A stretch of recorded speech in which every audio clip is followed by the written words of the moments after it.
How great companies survive a crisis while others collapse. Managing in times of crisis, Ichak Adizes. Most leaders believe that a crisis is an unexpected event that suddenly appears and threatens everything they have built. They see it as a temporary disruption that must be controlled, minimized, and survived. But according to Ichak Adizes, this way of thinking misses a much deeper truth. Crises are not exceptions to normal life. They are a natural and inevitable part of growth, change, and organizational development. The companies that emerge stronger are not the ones that avoid crises. They are the ones that understand them.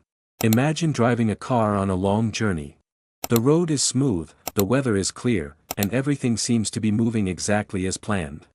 Then suddenly, obstacles begin to appear. Traffic slows down. Weather conditions change. The route becomes uncertain. Most people would call this a problem. Adizes would call it reality.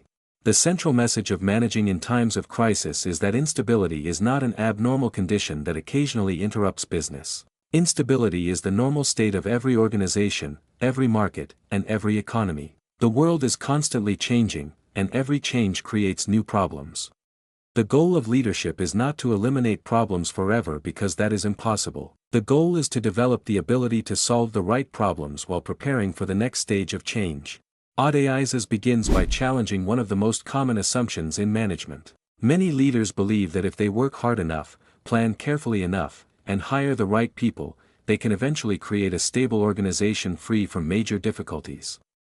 In reality, every solution creates new challenges.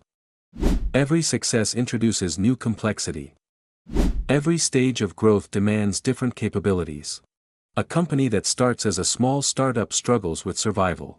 Once it begins growing, it struggles with coordination. When it becomes larger, it struggles with bureaucracy. There is no stage where problems disappear. The nature of the problem simply changes. This insight becomes especially important during a crisis because crises expose weaknesses that were already present but previously hidden.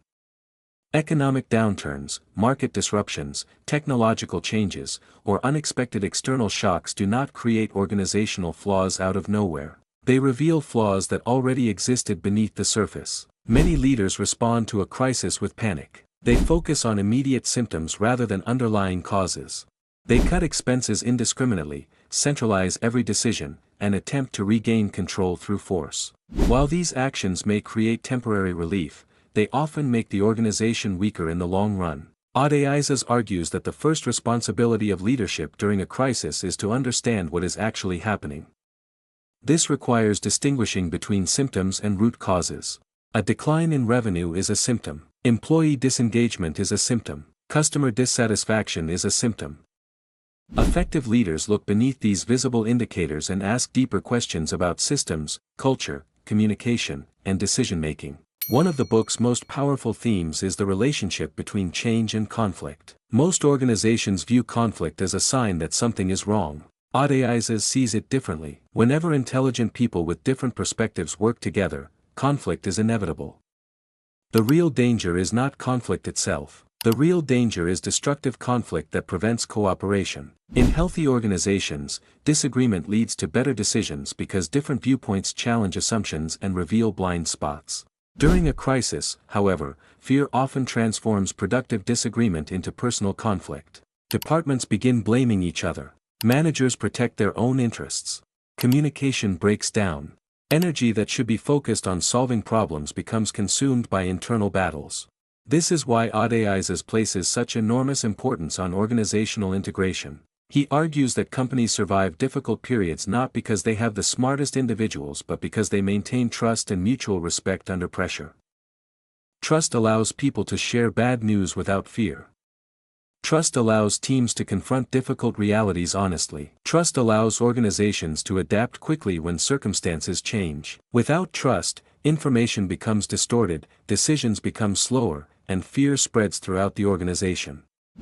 The book also explores a paradox that many leaders struggle to understand. During a crisis, there is often pressure to move faster and make decisions more quickly.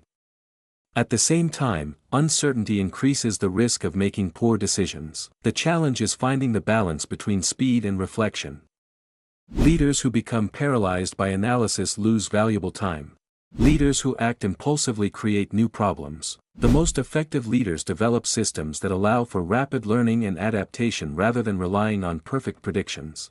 Another key lesson involves organizational flexibility. Companies often become attached to structures, processes, and strategies that worked in the past. During stable periods, this attachment may not seem dangerous.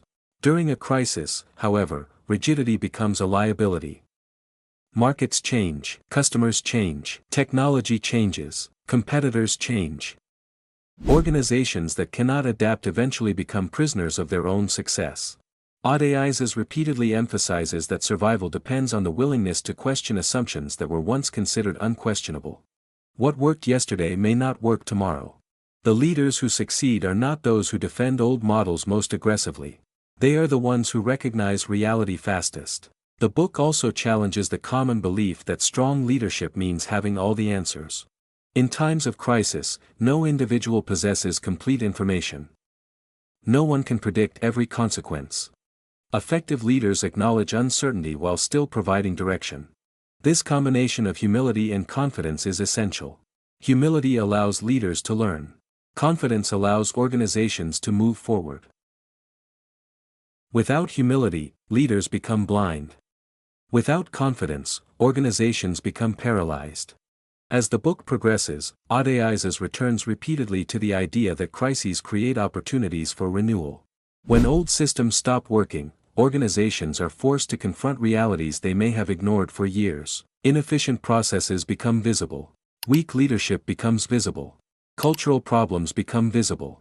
Although these discoveries can be painful, they also create the possibility of transformation. Many organizations emerge from crises stronger than before because the pressure forces them to evolve.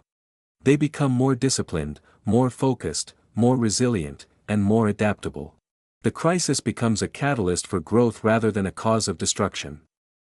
The final message of the book is both realistic and optimistic. Adizes does not promise a future without uncertainty. He does not offer a formula for eliminating risk. Instead, he teaches that uncertainty is permanent and that resilience comes from learning how to navigate it. The strongest organizations are not those protected from change. They are the ones built to adapt to change. The strongest leaders are not those who avoid crises. They are the ones who use crises to strengthen trust, improve decision-making, and accelerate learning. In the end, managing in times of crisis is not really a book about surviving difficult times. It is a book about understanding the true nature of organizations and leadership.